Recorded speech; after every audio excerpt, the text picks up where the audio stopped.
시청자 여러분 안녕하십니까. 11월 20 오늘이 이제 9일 금요일인데요. 전옥현의 안보 정론을 보내드리겠습니다.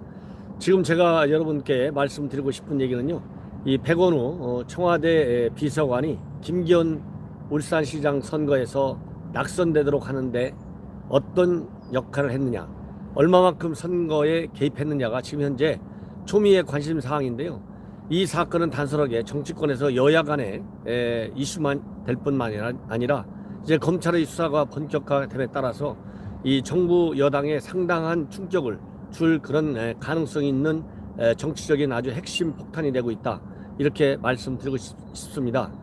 오늘 오전에 열렸던 국회 정무위 회의에서도 우리 자유한국당 의원들, 특히 이번 사건의 진상조사 TF 위원장으로 있는 곽상도 의원이 노영민 비서실장한테 이것과 관련된 청와대 내부 동향 집중적으로 질문했는데 깔끔한 그러한 그 개운한 답변은 듣지 못했습니다. 특히 정말 우려되는 점은요, 이번 이 백원우 비서관의 선거 개입 사건에 관해서 이 과연 대통령이 얼마나 알고 계신지, 대통령한테 얼마나 보고했는지 물었는데 대통령한테 보고를 아직 안 했다, 이렇게 답변했거든요.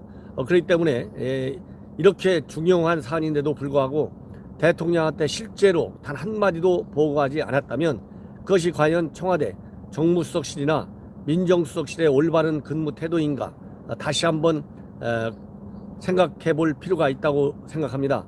제가 보기에는 대통령한테 보고하지 않았다라고 하는 것은 오히려 이번 사건과 관련해서 지금 검찰의 수사가 진행 중에 있고 백원우 비서관이 노무현 대통령과 문재인 대통령의 신복 중에 신복, 측근 중에 측근이기 때문에 혹시라도 추후에 이번 사건과 관련해서 대통령과의 어떤 그 대통령이 어떤 역할을 했는지, 과거에 또 아니면은 지금 현재 검찰 수사가 진행 중에 있는 현 사건 현재의 상태 이후에 대통령이 어떤 얘기를 했는지, 이런 것이 또다시 쟁점이 될 가능성이 있기 때문에 아예 지금부터 대통령한테는 일체 보고하지 않았다, 이렇게 얘기하고 있는 것인지 이제 지켜볼 필요가 있다, 이런 말씀을 드리고 싶고요.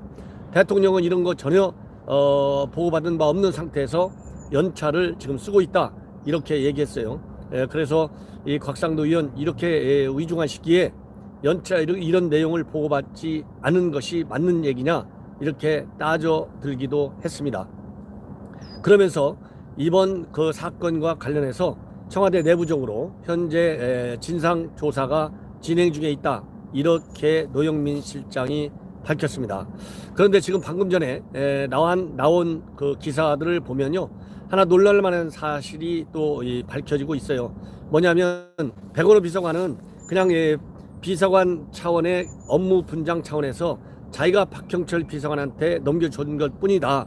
그리고 단순한 첩보 이첩이지 이 첩보를 경찰에 넘겨준 이후에 전혀 개입하지 않았다, 수사 상황을 보고받은 적도 없고 일체 아무것도 하지 않았다, 이렇게 밝혔지 않습니까?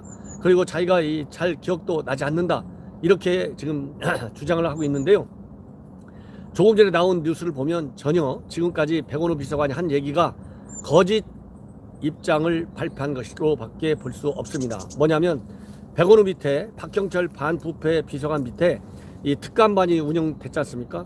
그런데 백원우 밑에서도 이 별도의 비공식 특감반이 운영되어 왔고 그 특감반에는 김광진 현 비서관, 당시에는 특감반원이었다, 행정관, 이 김광진 씨가 별도의 비공식 특감반의 반장 역할을 했고 검찰과 경찰에서 파견 나온 수사관이 각각 한 명씩이 특감 반원으로 활동한 바 있다.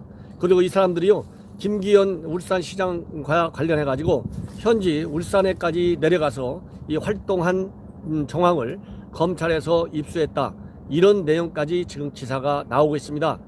그러면서 또 하나 이제 문제가 되는 것은, 그러니까 실제로 비공식 특감반이 있었던 것이죠, 김기현 선거와 관련된.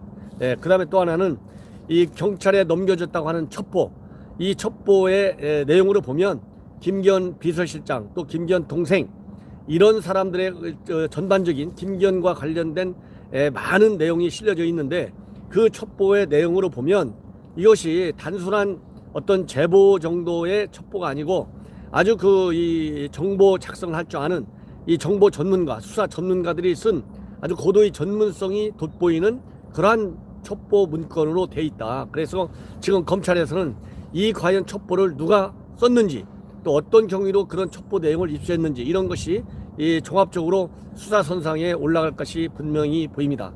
이런 걸로 볼 때 이 김기현 울산 당시 시장에 관한 청와대 민정실의 첩보과 관련해서 과연 민정실이 또 조국이 어느 정도나 이게 개입했는지 이제 서서히 밝혀지고 있는데요.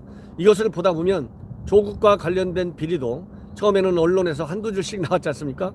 그런데 그게 시간이 지나면서 관계자들이 이제 언론 취재에 응하게 되고, 또 이 관련자들이 검찰의 소환 조사를 받게 되고, 또 그러다 보면 변호사가 이제 또 달라붙게 되고, 또 변호사들이 언론에 또 알려주게 되고, 언론은 또 집중 취재하고, 이런 과정을 통해서 세상에 알려지게 돼 있어요. 그러면 지금 현재 백원우 비서관이 첩보를 그냥 넘겨줬다는, 단순하게 2천만 해줬다는 것이 우선 사실이 아닌 것은 거의 기정사실로 이제 굳어져 가고 있는 상황이고요. 그 자체가 단순하게 넘겨준 것이 아니다. 이것이 단순하게 넘겨준 것이 아니다라고 하는 것이 이제 확인이 되면 그야말로 선거 개입은 청와대가 기획적으로 개입한 것이다. 그야말로 공직선거법 위반이고 직권남용에 해당되는 매우 엄중한 죄를 범한 것으로 이제 이 파악이 될 가능성이 커져가는 그러한 지금 현재의 상황에 놓여 있다. 이런 말씀을 제가 드리겠습니다. 시청자 여러분, 제가 이 김기현 사건은 단순하게 우리 자유한국당의 후보 낙선과 관련된 그런 사건이라서가 아니고요. 그야말로 매우 중요한 공직자의 직접적인 선거 개입, 그리고 직권 남용과 남용의 소지, 이런 것과 연계된 사안이기 때문에 제가 앞으로도 시간이 나는 대로 여러분들께 자세하게 보고 드리도록 하겠습니다. 시청자 여러분들께서 제 방송을 통해서 중요한 정치 현안에 관한 정보를 또 접하게 되시기를 바라지 않습니다. 그리고 제 방송 항상 새롭게 주변 분들께 많은 전파를 당부드리겠습니다. 특히 제가 지금 몸담고 있는 서초 갑지역 반포 본동과 1, 2, 3, 4동, 잠원동, 방배 본동과 1, 4동에 지인분들이 계시면 제 방송 링크를 걸어서 많이 전파해 주시면 정말 단단한 우리 안보, 단단한 외교, 단단한 남북관계를 만들어 나가는데 시청자 여러분들께서 큰 기여를 하실 수 있는 가장 쉬운 그런 그 기회라고 생각합니다. 시청자 여러분들의 많은 성원을 당부드립니다. 제가 시간이 없어가지고 막간을 이용해서 시청자 여러분께 방송해 드리고 있습니다. 대단히 감사합니다.